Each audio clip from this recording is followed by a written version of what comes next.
काणयेचें नांव एक बुलडोजर, बांय आनी नागू. काणयेकार वल्ली कॉड्रस. सादर करता जिता गोंजाल्वीस. नागूचें पुर्तें नांव नागेश भट. पळोवंक नितळ गोरया कातीसो तसोच शिकपांत सयत चुरूक तकलेसो. भुरगेपणारस ताका वाचची पिसाय आनी गिरांत. कन्नड माध्यमाच्या इस्कॉलांत शिकतलो आनी कन्नड साहित्य वाचतलो देखून बरोवची आसक्त ल्हानपणारतावनच आपणावंक शकलो. हायस्कुलाचे दीस ते जाल्ले निमती शिकपाचेरय ताका सडीत ध्यान दिवंक आसलें. घरांत पुजा पाठाचो भंवर आसलो. एकलोच पूत देखून ल्हानपणारस संस्कृत भाशेंतलीं मंत्रां आपल्या पुजारी बापयतावन शिकून आयिल्लो. कारकळतावन कांय 10-15 मैलां पयसल्या माळ्या गांवांत जियेतलो. माळांत प्रायमरी इस्कॉलांत प्राथमीक शिकप संपोवन माळांत हायस्कूल नासतलें देखून 4-5 मैलां पयसल्या बजगोळेंतल्या हायस्कुलांत शिकतलो.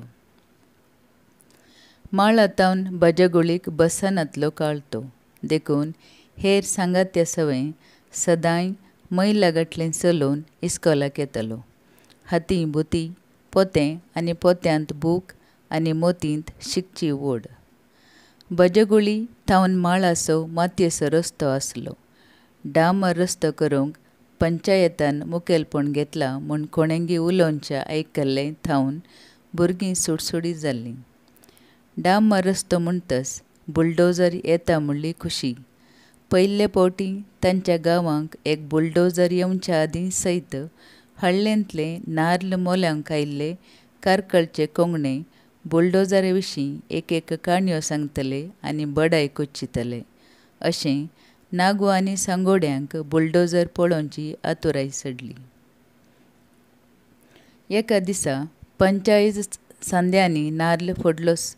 भटान पुजापाठ केलीस आनी ऐन वेळार बुलडोजर आयिल्लेंच.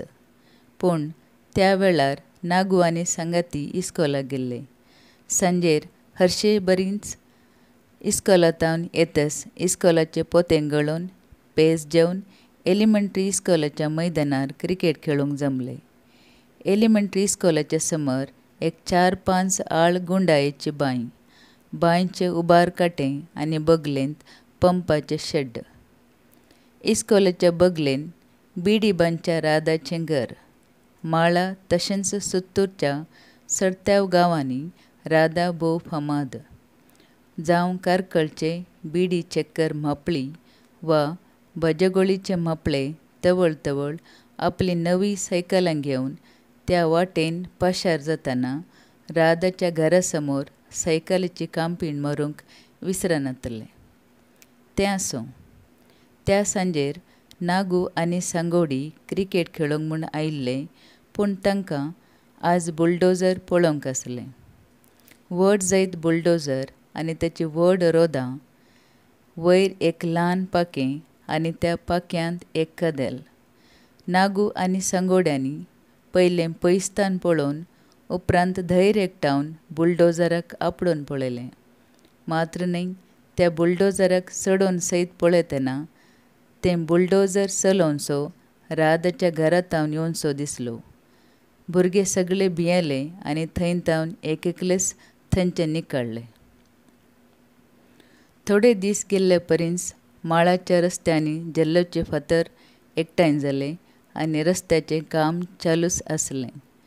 नागू आनी सांगोड्यांक बजगोळी इस्कॉलाक वेताना सयत त्या बुलडोजराचेरच घमान.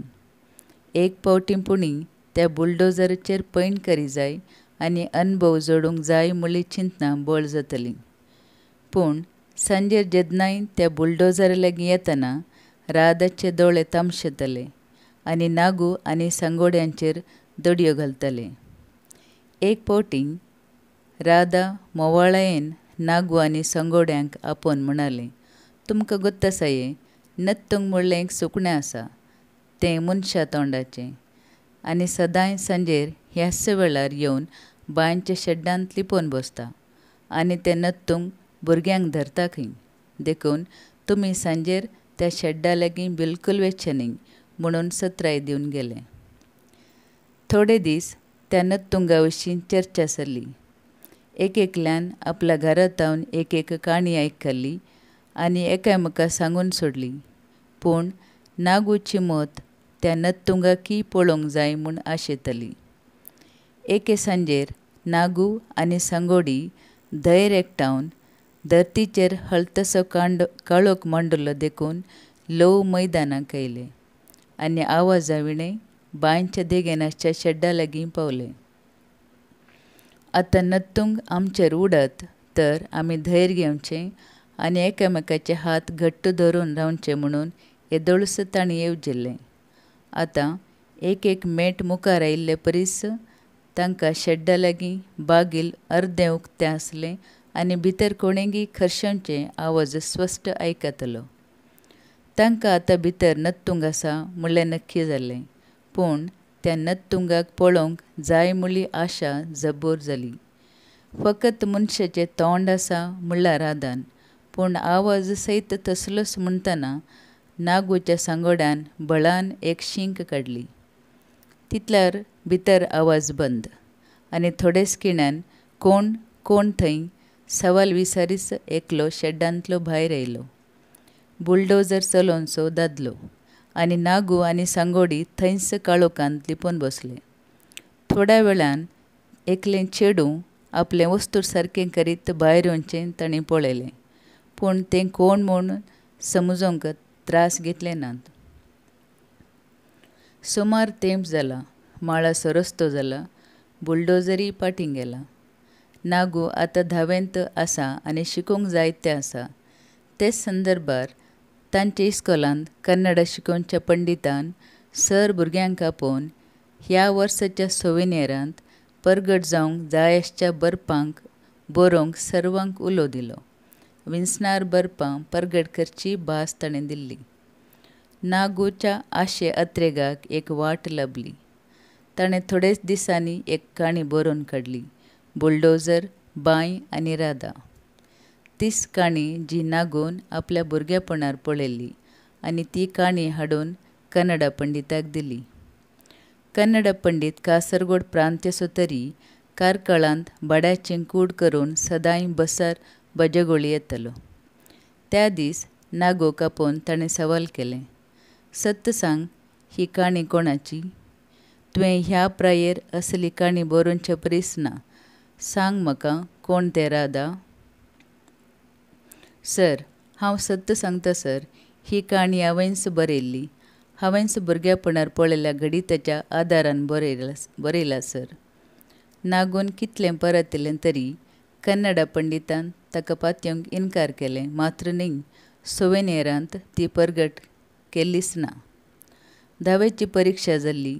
नागू उत्तीर्ण जाल्लो आनी कारकोळांत कॉलेजीक वचूंक लागलो. मात्र युगादी विशेश अंको ह्या फावटी साहित्यीक स्पर्ध्याक आपोवणें दिवन परगटून येवचार आसलो देखून ह्या स्पर्धांत भाग घेवंक आसक्त आसल्यांक उलो दिल्लें जाहिरात नागून त्या पत्राचेर वाचून चिंतून आसलो.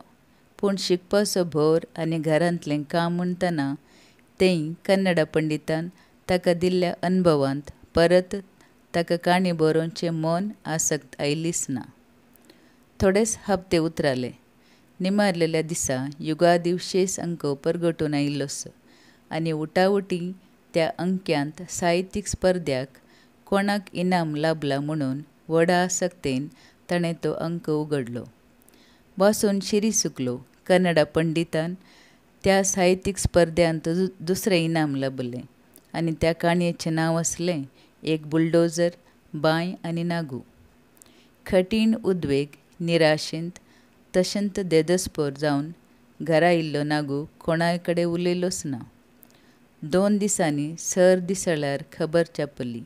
एक तरणाटो बांयंत उडोवन मेल्लो आनी तो नागू जावन आसलो.